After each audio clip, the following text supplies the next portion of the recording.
সুন্দরবনে হরিণ নিধনে মেতে উঠেছে শিকারীরা। সুন্দরবনে উদ্বেগজনক হারে বেড়েছে হরিণ শিকার। বনের আশপাশ এলাকার শিকারীরা বেপরোয়া হয়ে নিয়মিত হরিণ শিকার করে মাংস বিক্রি করছে বলে অভিযোগ পাওয়া গেছে। বৈষম্য বিরোধী কোটা সংস্কার আন্দোলনে প্রধানমন্ত্রী শেখ হাসিনা পদত্যাগ করে দেশ ছাড়েন। এতে দেশে আইন শৃঙ্খলা রক্ষাকারী বাহিনীর সদস্যদের কাজে বিঘ্ন ঘটেছে। এ সুযোগে শিকারীরা হরিণ নিধনে মেতে উঠেছে। স্থানীয় সূত্রে জানা গেছে, সুন্দরবন সংলগ্ন খুলনার দাকব উপজেলার রামনগর বাণীশান্তা, সুতারখালী ও কালাবগী গ্রামের চিহ্নিত হরিণ শিকারীরা বেপরোয়া হয়ে নিয়মিত হরিণ শিকার করেই চলেছে। নদীর জোয়ারে রাতে এবং দিনে ২০ থেকে ২৫ জন দলবদ্ধভাবে সুন্দরবনে প্রবেশ করে হরিণ শিকার করছে। হরিণ শিকারে ব্যবহার করা হচ্ছে নিজেদের তৈরি দড়ির ফাঁদ।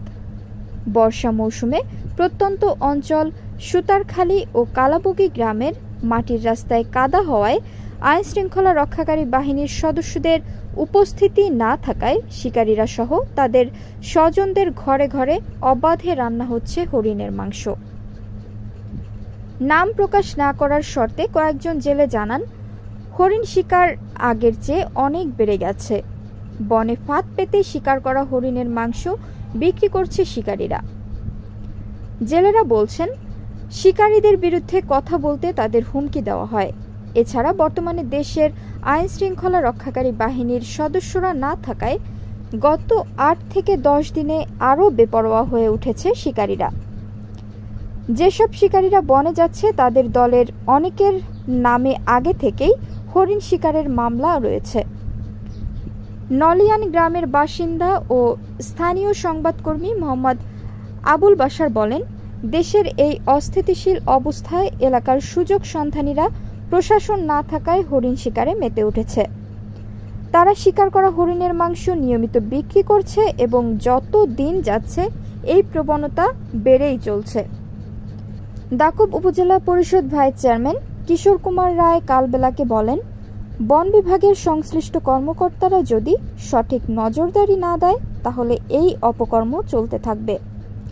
বর্তমান পরিস্থিতিতে দেশের মানুষের নির্ঘুম রাত কাটাতে হচ্ছে। তাছাড়া সব সময় আইন দিয়ে মানুষ আটকানো যায় না। এক্ষেত্রে সচেতনতা বাড়াতে হবে, আর তা না হলে দুর্বৃত্তরা তো দুর্বৃত্তায়ন করবেই। সচেতনতা বাড়াতে পারলে সুন্দরবনে হরিণ শিকারীদের অতৎপরতা ঠেকানো যাবে। অভিযোগ রয়েছে, সুন্দরবন ও এর পাশের অঞ্চলে পেশাদার হরিণ শিকারীদের আছে বিশেষ সিন্ডিকেট এবং তাদের সঙ্গে থাকে এজেন্ট ব্যবসায়ীরা।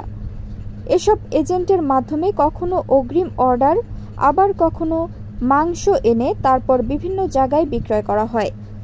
৬০০ থেকে ৮০০ টাকা পর্যন্ত কেজি দরে খুশি মনে হরিণের মাংস কিনছে এক শ্রেণীর মানুষ। সুন্দরবন পশ্চিম বন বিভাগের সহকারী বন সংরক্ষক AZM হাসানুর রহমান কালবেলাকে বলেন, দেশের এই পরিস্থিতিতে হরিণ, মাছ ও কাঁকড়া শিকার থেকে বিরত থাকার জন্য সবাইকে সচেতন করা হচ্ছে। আমাদের টহল দল প্রতিদিন সুন্দরবনে পাহারা দিচ্ছে। যারা অবৈধভাবে সুন্দরবনে প্রবেশ করে হরিণ, মাছ ও কাঁকড়া শিকার করছে তারা মূলত রাষ্ট্রীয় সম্পদ নষ্ট করছে।